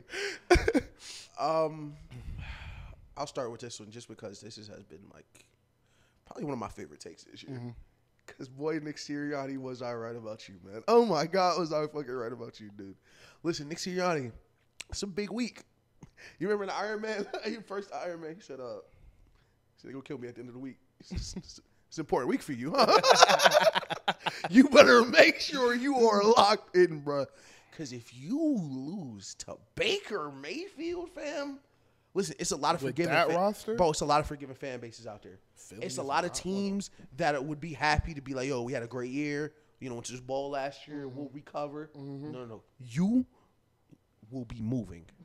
Your kids will be looking for another school. Philly don't play that. And the collapse that has happened from 10-1 to where we are now, it's I don't want to say it's unprecedented, but I don't know if I've ever seen something like this where everything says we're forward. Your quarterback is an amazing leader. Your defense, full of young talent. Whether or not they're good is one thing. Whether or not they're coach good is another thing. But I know this D-line was the second best D-line of all time and then added a top 5 DT this year. So something changed. Maybe it was play call. Avonte Maddox getting hurt on the back end. You know, Bradbury a little older. Whatever the case. But, man, you lose this game, boy, you won't make it out. You might not make it out of the stadium. You really might not make it out of the stadium. I don't even think it's not even in Philly, right? It's in Tampa Bay. You still might not make it out, bro. They travel. Be careful. I don't have much to say about this. I'm going to go to Tampa Bay, bro. I think Tampa Bay wins. Hey. I think Tampa Bay wins. You go in there and don't give a fuck, bro. Baker, you've been balling this year, bro. Baker had a really good year. And if any team doesn't care, it's Tampa Bay. Why would Tampa Bay have anything to care about? And it's such a bad matchup. You know how Tampa Bay don't care real quick? Mike Evans still ain't got a contract. Mike Evans is an all-pro this year, another 1,000-yard season, and they still won't pay him because they don't give a fuck about I'm glad you mentioned Mike Evans because, man, like, there's, you know, you can have a bad matchup. This is probably the worst possible matchup for the Eagles when you have the worst passing defense in the league. And here comes strolling in Mike Evans, Chris Godwin, and a team that hates running the football. There's not a team in the league that hates running the football more than Tampa Bay. They are going to throw the ball the entire game versus that defense. And, you know, listen, I hope Darius Slay, Slay, you're one of my favorite corners. Great personality, hilarious on Twitter. Hope you eating your Wheaties. Because they're going to need you everywhere. Everywhere. You're going to have to guard everybody, game. You might need to play safety this game. Because they are going to attack all those corners. I don't know what's left of Kevin Byard. I don't know what's left of Shaq Leonard. But it just feels over. All right. Real quick. Eagles. Speaking to you guys and only the Philadelphia Eagles right now. As my partner just said, my brother just said, it does feel over for you guys. It is on y'all, bro. Y'all have the talent to go to the Super Bowl. Y'all have the quarterback. Y'all have the receivers. You guys have an all-star, all-pro corner. You guys have it. I don't know if you guys can put it together. Only you guys know that. You guys know the ins and outs of that locker room and how you guys are actually feeling. But, my God, please do not go into Tampa Bay and lose that game.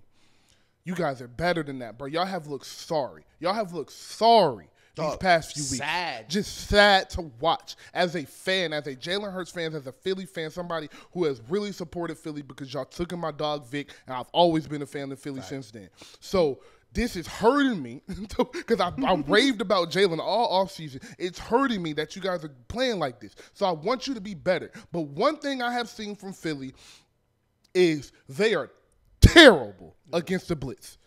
And the Tampa Bay Buccaneers are finna blitz all game. Yep. So I don't know why Nick Sirianni took hot routes out of the offense so he can't check in and out of things, but you need to put that back in this week. Yeah. You guys need to have some type of pass protection schemed up to bring in Dallas Goedert, our extra tight end, and only run 3 routes, have a linebacker come in and block. Something to stop Jalen Hurts from seeing a blitz, looking at one read, and taking off running because y'all don't have no hot routes, and y'all got people running 17-yard digs or 7 stops. A 17-yard comeback to 14, and they sending 8, and you only got 5 blocking. Like, what are we doing, Philly? So I expect you guys to execute better. I expect you guys to be better this weekend, and if you're not, Nick Sirianni, I hope you enjoy Alaska. It was only today that I could think of. My bad. But Nick Sirianni will not be living in Philadelphia next year if they lose this game. They might fire him into the sun. If they win this game, they can. Whatever happens. Because if they win this game, they got to play San Francisco. Nobody's going to trip if they lose to San Francisco. He has another year to get another offensive coordinator in there, and we work that offense. But if you lose this game, Nick Sirianni out of there. Yeah. I promise God. Sorry. Well, not really, because I didn't. All right. Before we pick these games, Houston and Cleveland. Yeah. All right. Actually, let's just go ahead and pick. Let's just go ahead and pick these games. All right. So starting off, Tampa Bay and Philly. Who do you have? Tampa. Tampa Bay and Philly. You have Tampa. All right, Tampa Bay and Philly. I have Philadelphia in a close game, but I do have Philadelphia. Houston and Cleveland. Who do you have? C.J. Stroud show, baby. I think it's time for Joe Flacco. Every backup gets a couple weeks to be like, hey, I'm back. It's over. All right. I agree. I have Houston in the Houston and Cleveland game as well. All right. Detroit and L.A. Who are you going with? Fuck.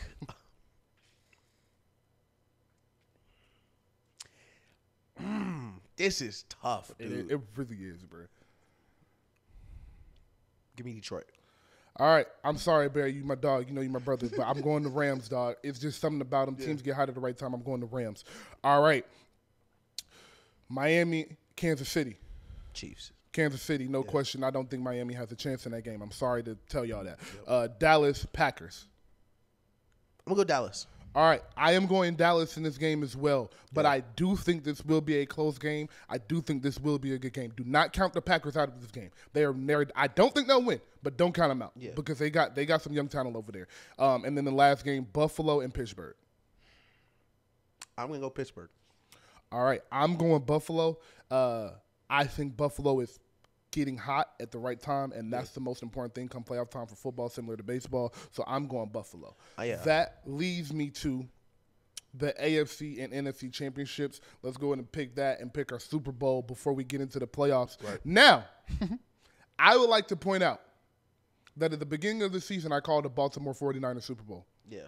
No, but I called Baltimore Eagles. Yeah. I said Baltimore Eagles or Baltimore 49ers, but I called Baltimore. I would just like to point it out. I know we know what we're talking about up here. Subscribe, like, please. We do know what we're talking about. Called MVP and everything. We called everything. I called Lamar for MVP. Bro, I called Lamar for MVP. I said the Chargers game and the San Francisco game would prove it that he was the MVP, and I was wrong. It was the San Francisco and Miami game. I was wrong about that. But yo, we called a lot this season. We was right about a lot. You was right about Nick Sirianni. You was damn near right about about the Bills. And bro, I was so close. Oh my God, I was you was so close. Bro, if they went 6-7, it would have went so. Oh my God, you was this close on that one. We called Miami being really good this year, but not being good enough. Like, we called a lot. So, but that brings me to, who do you think will be in the AFC Championship this year? Chiefs Ravens. I'm gonna stand on it. Okay, I am going Buffalo and the Ravens. Okay. So who do you? I'm going Buffalo and the Ravens. Who do you have in the NFC Championship? I'm gonna go Lions 49ers. Wow. Okay, I am going Dallas and San Francisco. Okay. Damn, can the Lions and 49ers even play in the championship? Yes. Okay. Yes, because they can if they beat Detroit. If they win, they go play Dallas. Right. That brings us to the Super Bowl. What Super Bowl is this? Do you remember? 57, 58? Super Bowl 57, 58, or 59, whichever one. But Super Bowl picks are real. Who do you have in the Super Bowl? I'm going to go Ravens. I'm going to go Ravens. I'm going to go Ravens-Lions, man. I really feel it, bro. Okay. I really feel it in the air. Okay. Shout out, Barry. I don't know what it is in Detroit right now. I think this type of team is – I think this type of year is the type of year where it's like, man, what's going to – because you have the Ravens, arguably one of the best teams ever. And on the other side, it's like, man, who's it going to be? And the NFL is like this where it's like, you think it's like, oh, yeah, next year will be their year. No, they'll just get hot this year. And I think – and that's why this Rams-Lions game is so – I think whichever team wins this game can get to the Super Bowl. Okay. I agree. I do agree with that. My Super Bowl pick is the Ravens and San Francisco 49ers. I think these 1 seeds have been dominant from start to finish. I think it is very important to look at what is actually happening and not what we think will happen in these scenarios. And what actually happened this year is the Ravens dominated all year and the 49ers dominated all year. They dominated the bad teams. They dominated the good teams. The Ravens dominated the good teams better than they dominated the bad teams. Facts. So these have been the 2 best players. I think Lamar Jackson right now is the 2nd best player in football behind Patrick Mahomes, and you can make an argument he might be the best. Facts. So I think we are on a collision course of number 1 seeds to the Super Bowl, and I think Lamar Jackson is finally winning his Lombardi and taking home the Super Bowl MVP, and that will solidify him as a Hall of Fame quarterback. Oh, yeah, I didn't mention it. I think the Ravens beat the brakes off them in the Super Bowl, though. But, Okay. And I will say this. Whatever team comes out the NFC, if it's the Ravens on the other end, it's going to get ugly. And I believe that from the bottom of my heart. I do too. I think if Lamar gets there, they're winning. It's over. It's over. Yeah. And two things about the Ravens. One, that defense, I said it last week, but I want to reiterate. That defense is getting y'all to the Super Bowl. Yeah. I firmly believe that. That Lamar is going to ball out. Right. But we're going to be looking at that Super Bowl, this run like, oh, my God. Like, Lamar going to get all the credit because I think he going to ball, like really ball. But that defense, I don't think going to give up nothing. I don't think nobody going to score on 20 on the Ravens all plays. And that's why I think the lead, you know, they'd be like, the lead is buried. Mm-hmm. The lead for this season was kind of buried because everyone, like, the 49ers got, deservedly so for beating the brakes out of a lot of the NFC teams. The Ravens are really the story for this season. For sure. The number one defense, undisputed MVP quarterback in his prime, best middle linebacker, first team All-Pro, top 5 defender right now alive, not arguably, actually, in his prime. Hall of Fame coach who's won it before, weapons that are young and in their prime, a Super Bowl wide receiver who almost won Super Bowl MVP once. This team is loaded. Loaded. And I think, like, when we look back at history, like... Yeah, you forgot the all-pro safety. Bro, all-pro safety in his second, third year. Like, that's what's so crazy. When we look back in the season, like, there were so many things that happened this season. If they finish this off how we think they will, winning the Super Bowl, Lamar winning the Super Bowl MVP... This will be one of the best teams to ever play. This will be one of the best teams in the past 10 years, easy. Like, easy. Yeah. And you can make an argument if they win it all, and you go back and look at this roster in a few years after their career, like Kyle's career's panned out, Lamar's career's panned out, Roquan's career panned out, OBJ's retired. Bro, they're missing their best. Zay Flowers, bro, they're missing Mark Andrews. They're missing the All-Pro tight end. Yeah, like the second best tight end in football. Man.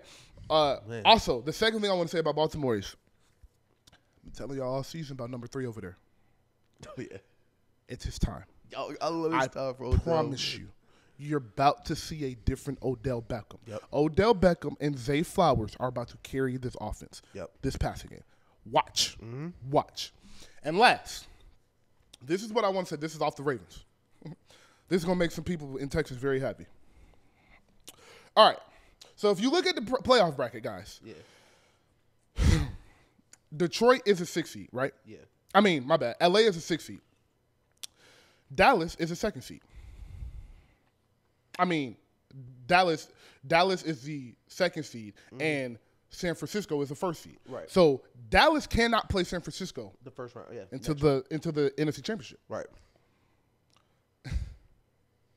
All right, Dallas. I think you guys have a chance to go to the Super Bowl this year. And not the fake, I'm doing this for clicks. Yeah. Oh, the Dallas are going to the bowl this year. No, like, realistically, I do not think the Dallas Cowboys can beat the 49ers. I don't think it will happen.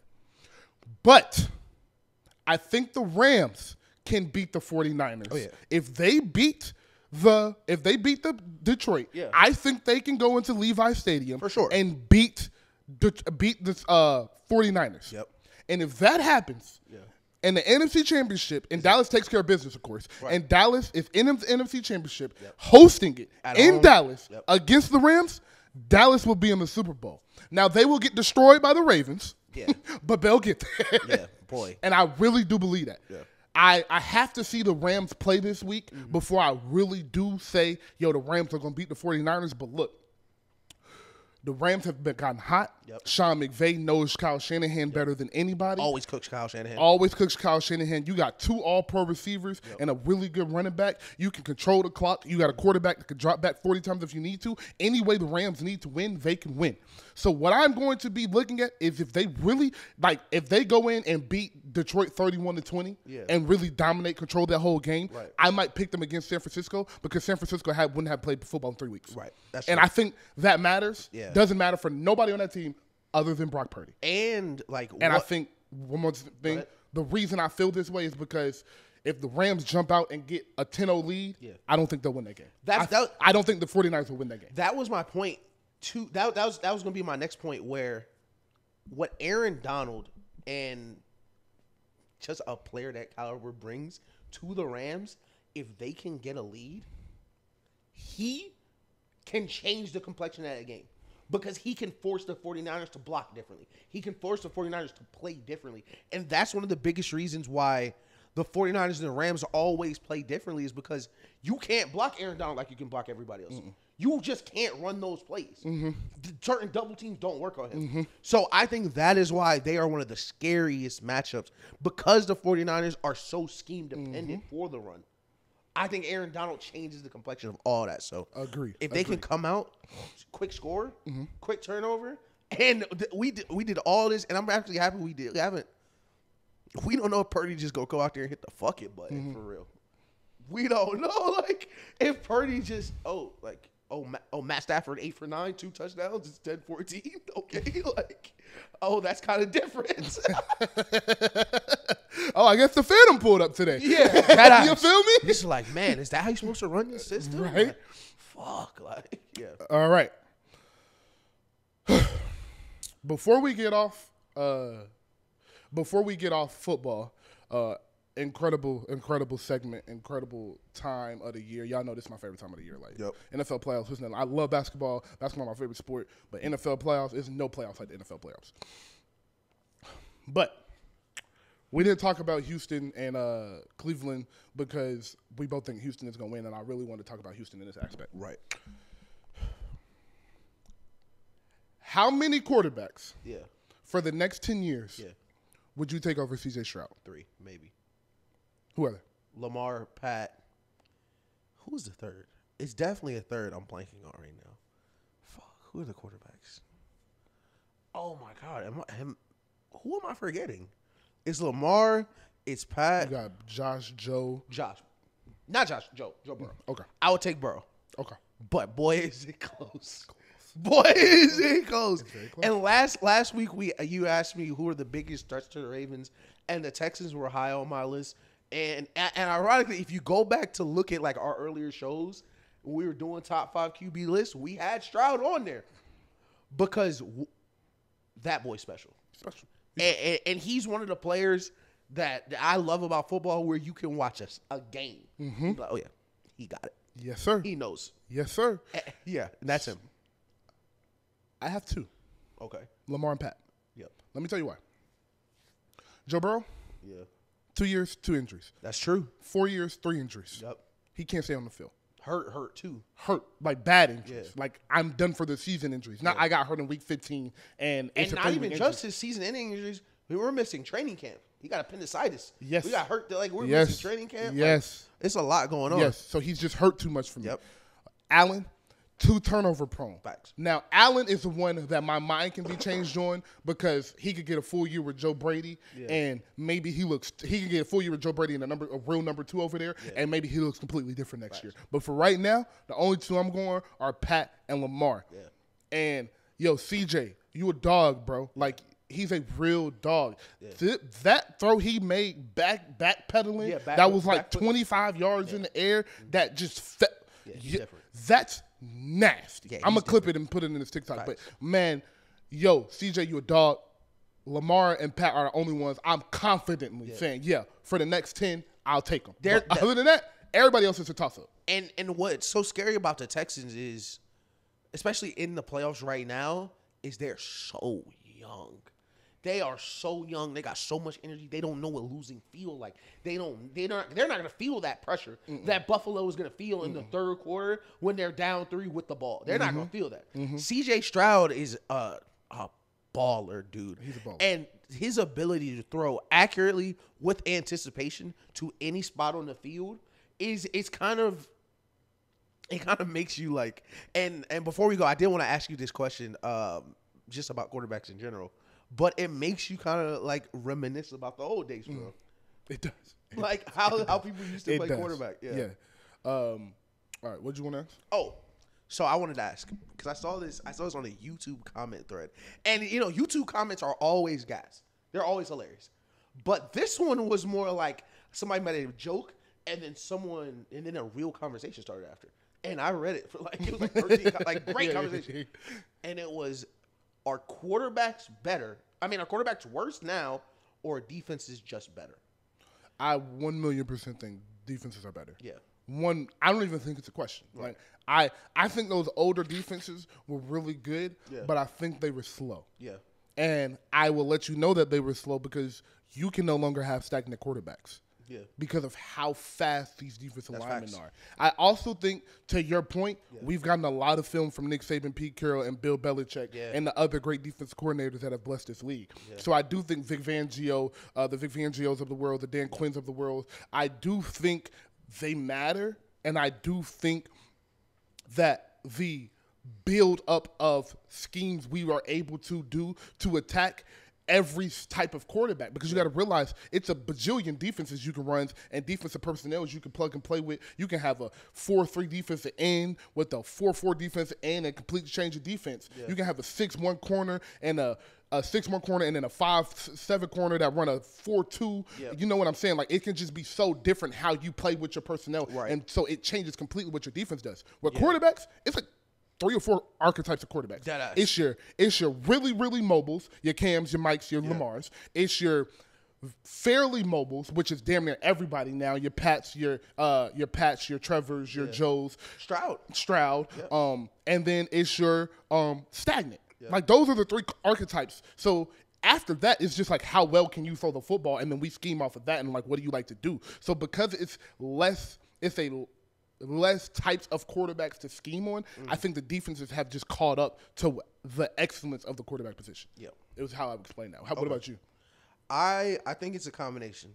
I really do. I think quarterbacks were better passers, but I think not being able to run has caused the extinction of a lot of those. Okay. Where the only passers you see left that are like statuesque guys are ripping it. Like, you got to. It's very few mid-pocket QBs left, and if they are mid-pocket QBs, they're not starting QBs for a long time. They're surrounded by all-pro talent in Brock Purdy. Exactly. And Brock Purdy, I think, is a little above average pocket quarterback. Agreed. I would say that too. And I think the conversation was mostly about Brady, Manning, all the other pocket passers, and I think it's just funny how we're looking back, because when Brady was in the NFL, a lot of people, especially casual fans, kind of didn't realize why he was the best player. No, they did not. Like, you look at LeBron and be like, oh, yeah, he's the biggest nigga on the court, running faster than everyone on the court, playing better.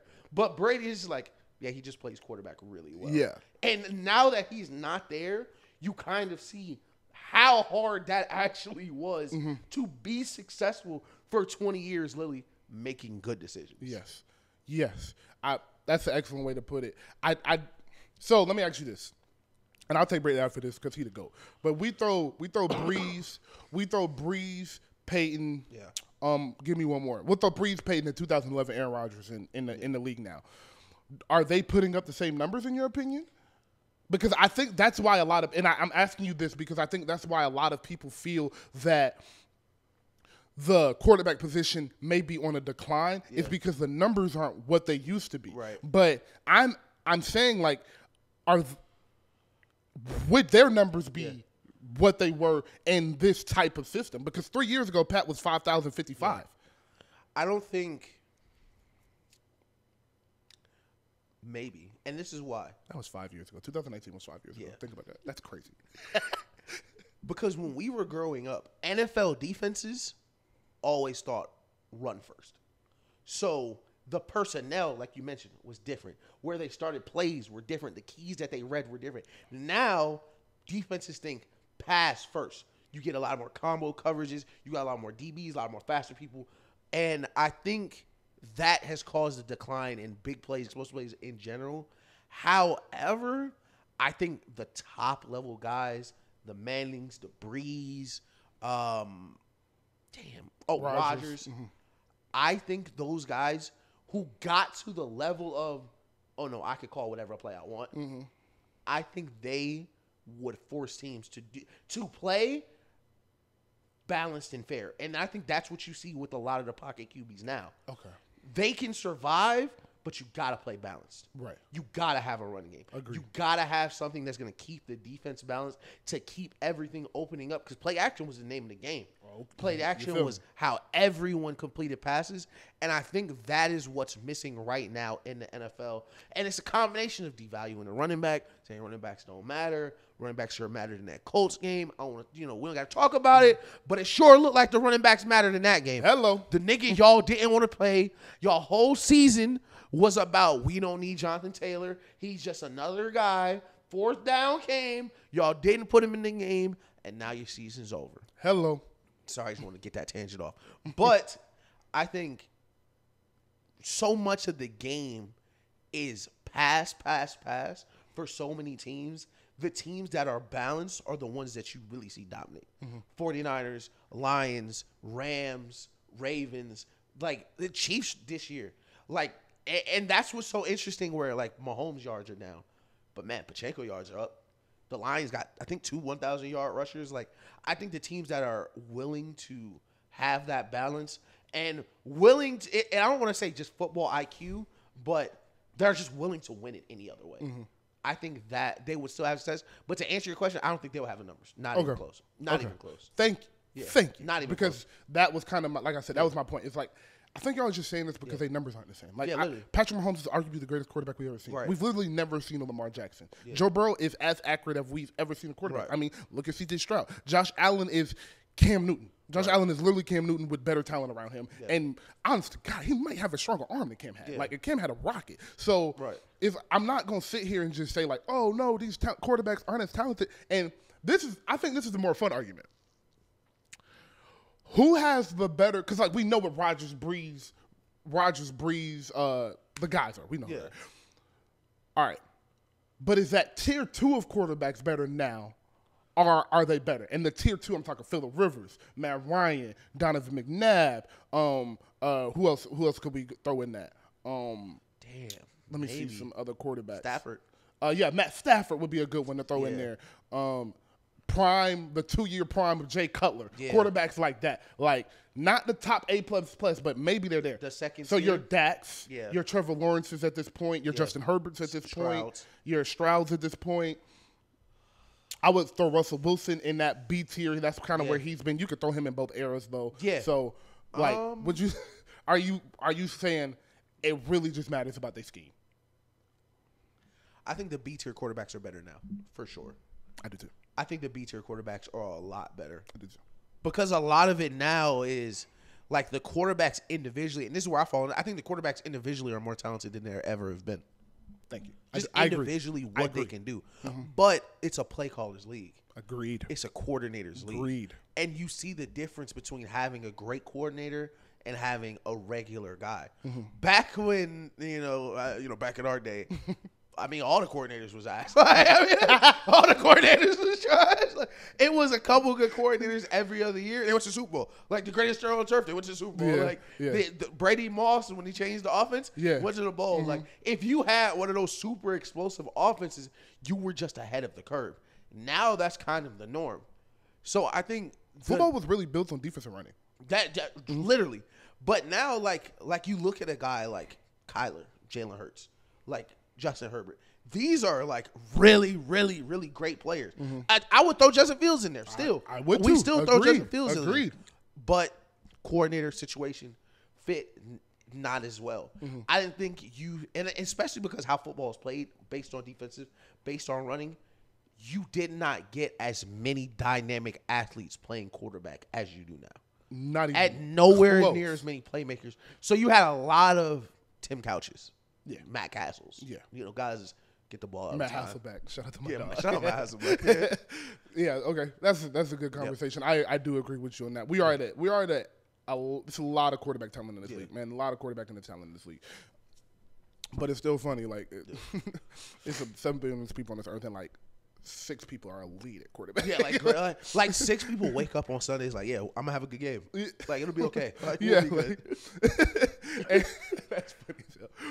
Also, to the point about defense, the NFL being more so offensively focused on your run game, think about all the Hall of Fame running backs, and go look at their numbers, and then think of the quarterbacks they tell you are really great, and then go look at their numbers. Because after you get past that Brady, Manning, I don't think Breeze is the top 5 quarterbacks, but his numbers are disgusting. So listen, Breeze, I need to get a Saints fan on here. Y'all gotta cut that shit out. we gonna have a conversation. We'll have a Y'all conversation gotta cut that shit out, bro. It's so stupid. Like what? But Rogers, Marino, Elway, and I think Montana and Steve Young. After you get past them, the rest of them quarterbacks' numbers, Troy Aikman numbers terrible. Is like Troy Aikman numbers are disgusting. Roger Staubach's numbers are nothing. What's the boy? Terry Bradshaw wasn't even a good quarterback. Like these quarterbacks that they be trying to throw in the top 10, like that's what I be saying. Like Patrick Mahomes is a top 10 quarterback this second. Yeah. Like this second. So I was one of them niggas. I got him top 5 already. But and listen, like, comment, subscribe on the TikTok. Hit my line. We can argue right now. You cannot name 5 QBs, and resume-wise, you can't name 5 QBs that have accomplished more than Patrick Mahomes. You cannot. You seriously can't, bro. And like you talk about the inflation in stats, bro, the way Tom Brady changed how we look at quarterbacks, way different. Like one Super Bowl was like, that's the guy, made man, can't say nothing about him. Yes. Like one Super. That's why Aaron winning that Super Bowl was such a big deal. Yeah, it's like, oh yeah, he's a made man already. Facts. That like, if Aaron played in the '90s, it would be way different. But is it like one Super Bowl is like, wow, great. Like, good job. You gonna do it again? I'm like, what you waiting for? Yeah, get back to It's work. a 24-hour news cycle, bro. You feel me? We're not waiting on the standings to drop in the paper, like. But where I was going, I forgot I had a point in that. Go look at the running backs, and that will tell you what this league was built on. Facts. LaDainian Thompson, Marshall Faulk, Barry Sanders, Walter Payton, Chris Adrian Johnson. Peterson, Chris Johnson, Jamal Charles. What's my boy name from the Jets? One of my favorite running backs, Curtis Martin. Yep. Kevin Falk. I can name running backs all day. Running back is one of my favorite positions in sports. Period. Right. So that is what I mean when I say the game was Terrell Davis. He was cold. Emmitt Smith. Yeah. Playing Jeopardy now, but yeah, that's my point. Like. It was built on running. So the quarterbacks having them extravagant numbers and being the leader of your team wasn't really the thing. It was really more so about your coach, his defense, and can we run play action? That. So before we get out of here, I wanted to tell Ish to watch the movie, and I wanted to talk to y'all about it to see if y'all had watched it. It is a movie on HBO called Saltburn. Oh, yeah, I've heard about this. So look, bro. You know, I've become a movie guy this past year. I've been really working on, like, making sure I catch up on all the movies. Next week, I'm not going to say, I'll say it. I have all the Fridays next week. I'm watching all the Fridays next week because I haven't seen any of them. And then I'm watching Paid in Full the week after that. Oh, my God, that Paid in Full week. I'm getting into everything. So that Paid in Full week gonna be crazy. Yeah. So when I see movie recommendations, I take them down. So Saltburn is what I've been seeing from the Academy and just people on Twitter. So I finished that movie and immediately looked at Taylor and I was like, I think that's one of the my 7-8 favorite movies ever. It really? was was phenomenal. I heard it was crazy. Like it's freaky. Like it's some freaky shit in there, some shit. Like I might tell you specifically to skip the part, and when you watch while it's skipping and you see why I'm telling you to skip it, you're like, what the fuck is going on? Yeah. Like it's some weird shit in that movie that happens. I'll fuck with it. But it's okay because the plot is not like, you know how in did you ever watch Euphoria? No. Okay. Did you ever see the complaints about how Euphoria, how like some shit was just sexual for no reason? It's not that. It's not where it's just like, we're just going to throw some sex in here just to do it. It's like, it ties into the story why he is this creepy ass person. Right. But it is, I'm trying not to say too much in the movie because I do want you to watch it, but I sat in that movie and locked in so hard. Yeah. Like I sat when the movie ended, I sat right here for 10 minutes and didn't say anything. Oh, you just I was just watching the credits like, what the fuck just happened? It's one of those movies. Hell yeah, I'll definitely It is a phenomenal movie from start to finish. Just the plot developed. Like I said, I'm not going to say anything, but I love, I'm getting into cinematography now that I watch on TV and movies now. So I like how shit is shot. It's cool as hell to me. Imagery, like the transition cut scenes when you're showing overlooking a city or a field or something, like how they film those things and all matter to me. But everything about this movie was A+. The performances were A+. All the actors were A+. Have you ever watched Gone Girl? No. Okay, Gone Girl is awesome. Oh, no. Okay. What's dude name? Batman. Ben Affleck. The wife in Gone Girl is one of the main characters in this movie. And it's a popular young actor, a couple of popular young actors starring in the movie. So it's phenomenal. I think you should watch that. But yeah, we should start doing that. We should start doing movie recs in episodes. So I don't know where you are, like with your movie recs, but I'll like just put this at the end of your schedule because I know you fuck with Batman. Batman Beyond, Return of the Joker, animated. Don't watch it with Taylor. Oh. No, deadass. Listen, if you're watching this, If you're a child, do not watch it. It is not one of those Batman movies. Oh, okay. It is a real animated Batman movie. Like, it's some fucked up shit in that movie. Okay, cool. Like, I was watching that movie. Like, what the fuck? Is it good or is it just fucked up? Fam, it's crazy. Okay, bet. How long is it? About an hour 30, maybe. I might watch it's a solid movie for real. Okay, bet. It's a solid movie. You watch Batman Beyond, right? So is Batman Beyond? I'm telling you, crazy. Okay. Have you seen The Killing Joke? Yes, I watched it because you told me to. I think I just specifically watched that. It was so good. I said, I don't know if this is the best Joker. Like the Joker is my favorite. He's my favorite villain. So there's different versions of him I like. I don't know if the Batman Beyond one is the best one I've seen. Like, that's how good it is. Wow. It's crazy. Okay. I might put that on tonight. You know I get my superheroes. Anything else on the list before we go? Katt Williams. Shout out Katt Williams. We cannot not mention that, bro. I'm kind of scared to bring it up, but like, Katt Williams. Shout out Katt Williams. You know, you don't know what'll come from that. Yeah, it's all love, Katt. It's all love, Katt. Katt is one of my five. Katt. It's funny as hell because Katt and Kevin Hart are my two favorite comedians, and they hate each other. Like, those are my bar none, no question. Those are my two favorite comedians. It's so funny. I have seen every Katt Williams stand up, and I've seen every. Kevin I will Hart say stand-up. that interview, fucking hilarious. Oh, it's perfect content. Shannon Sharp, shout out to you. That interview, I'm sorry. I was trying to see how many views it was at. That has 43 million views. Nuts. That is absurd for a podcast interview. I think it's the most watched podcast interview of all time. I'm almost certain it is. Yeah. That is absurd. Shout out to Shannon Sharp. Do you have any takeaways? Because I have a few things I had. I was kind of happy to hear like beef stuff aside, like just how good of a guy Katt Williams is, kind of. Like how just like the people he's affected, like I don't know about his childhood more on a 4-4 shit, but like the way other comedians that he's helped, like they mentioned like how what he's done. I thought that was awesome. But man, that shit was funny. Like him reading 3,000 books a year. 3,000 books a year is 8.7 books a day. I've been waiting to say that for 2 weeks now. But like, do you know how funny it is that he said at 6 years old he was reading 8 books a day? What are you talking about? He got into college that year. Like, he got into college and was reading 8 books every day. It was a big year for Katt. It was a big year. Katt was the world's first child genius, and nobody knew, dog. That nigga went from getting accepted into college into taking a 60-hour bus ride, a 60-hour 18-wheeler ride to Florida from Ohio, like while being a child genius. Bro, he said, I was reading 8 books a day, and every coach wanted me to play on a team because I was 5'5" in the 5th grade. Like, man, I love that interview. That interview is some funny shit, bro. Do you know how stupid 10-year-old sports look? Do you know what Katt Williams at 5'5" and 10 years old actually looked like? Like every 10-year-old ever. Like that ass, literally. Like, nigga, you were... I'm talking about I was a phenom. I just stopped growing it. Everybody else didn't, bro. Shout out to Katt. But I want to clap it up for the truth. Like, fuck it. Hey, bro. He is a master storyteller. Like he is a professional stand-up comedian. He is a master storyteller. So he understands. He was using that like a set. Like if you watch a lot of stand-up comedy, he had story, punchline of the story, and then into the next thing. Like Shannon damn near didn't even interview the nigga. Like until the last 30 minutes when Shannon got off his cue card questions, which Katt Williams came in like, we ain't listening. We ain't talking about none of them cue cards until I'm done. what I got is get off my chest.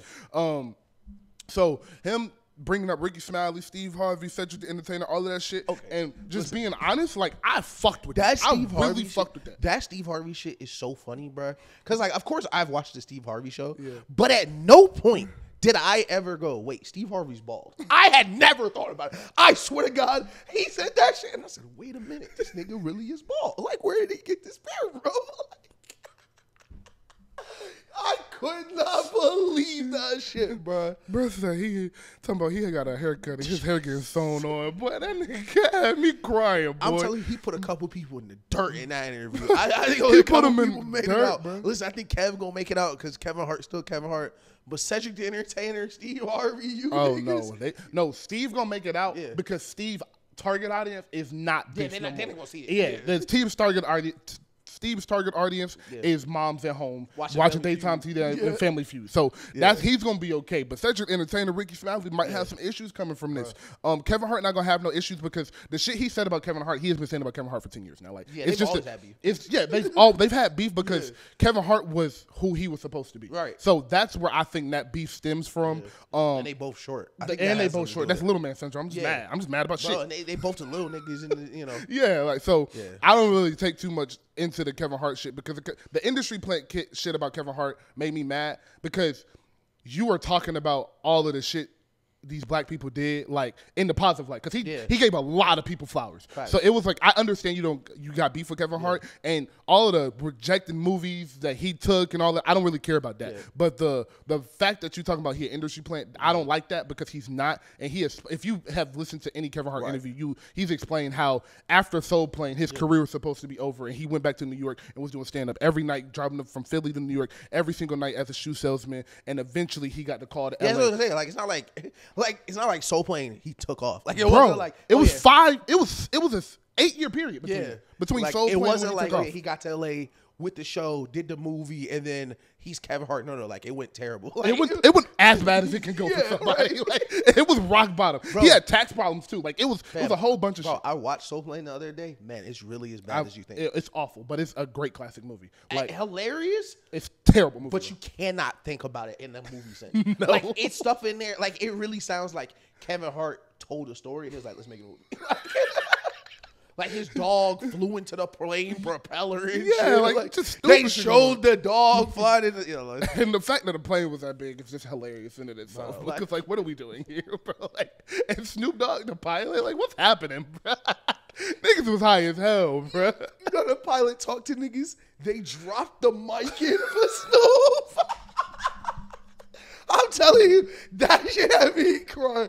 They dropped the mic in like he was going to start freestyle. So, you know, Mike check. That's comedy. That's funny as hell. That's funny as hell. But not like that's Katt Williams is that boy was cooking. That's how you cook. That boy said when we get up on the line, boy, you know it's. Boy, that nigga said I would have bust Cedric in his gut. He said I stand before you. Hella quotes from that shit, and you know, quotes. Just no notes. Great. No, literally no notes. But I think that's all we got today. Shout out to Nick Saban, Bill Belichick, and Pete Carroll. Sure. Y'all get ready for some amazing football. We didn't talk about the Warriors.